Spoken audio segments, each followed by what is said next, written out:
Hey, Bob here. Today I'll be building the CX60 again. If you haven't checked out that video, you can find it here in the top right corner. After seeing the results of that build, I can say this is my new go-to PCB for tighter budgets. However, this time instead of the case being constructed from layers of acrylic, I'll be using the more common option of a plastic tray mounted housing. Since it's similar to the previous build, this is going to be a shorter video than usual. Upon opening the box, you're greeted with a bag of clip-in stabilizers. However, since I'll be using aftermarket ones, these don't really matter. Underneath is the keyboard itself. It comes disassembled.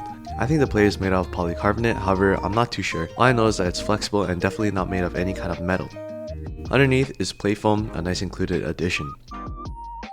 Then we have the CX60. Unfortunately, it's soldered, but honestly at this price point I think it's quite reasonable. It uses a USB-C port and features RGB underglow. Apparently it does support QMK and VIA, but unofficially. Due to this, I won't be flashing it with the software, as if anything goes wrong, it could break the PCB. Moving on, we can see that they included some interesting stickers for the transparent case. Then there's a bag of screws and rubber feet. Finally, here's the case. It's made out of transparent plastic and, as mentioned, uses a tray mount style. For this build, I'll be using Everglide PCB screw-in stabilizers, which are lubed and wholly modded. For the next step, I'll be refitting the plate foam and plate to insert the switches. As the client mentioned this board would be mainly used for gaming, I decided to go with Aqua Vintage Whites. They use a 35-gram spring, which is insanely light, super smooth when lubed, and sounds decent. Alright, so here I'm just quickly testing the stabilizers, making sure everything sounds good before soldering. Note that I did test the PCB off camera. After knowing everything went well, I moved on to soldering. It was fairly easy and everything went smoothly. While this plays in the background, I just wanted to take the time and thank you all for 600 subscribers. This channel has been growing super fast over the past few days, and I really do appreciate all of you who are commenting support on my videos. I really cannot express my gratitude seeing how things are turning out recently. Once again, thank you all.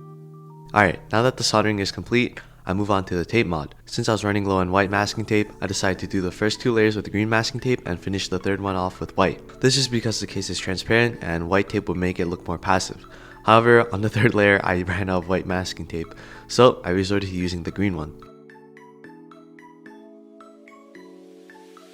For case foam, I decided not to put too much, as I like the sound the case was producing itself. I just cut a small strip for the hollow part and a strip under the spacebar. Now that that's done, I can reinsert the PCB assembly back into the case and screw it in. Flipping the board around, I installed the 4 rubber feet to keep it from sliding. For the keycaps, I went with the honey theme set I used in my last build. However, the client wanted all white, so I won't be applying the orange accent keys. Now we are done.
And that's basically it. Honestly, the build turned out a lot better than I expected. I thought the super light switches and tray mount style would negatively impact the acoustics and typing feel, but instead, it ended up being one of my best sounding boards. One thing I would change though is get heavier switches, as the 35-gram springs do feel a little bit weird when typing. Anyways, thanks for watching. I hope you enjoyed this video and consider subscribing or dropping a like.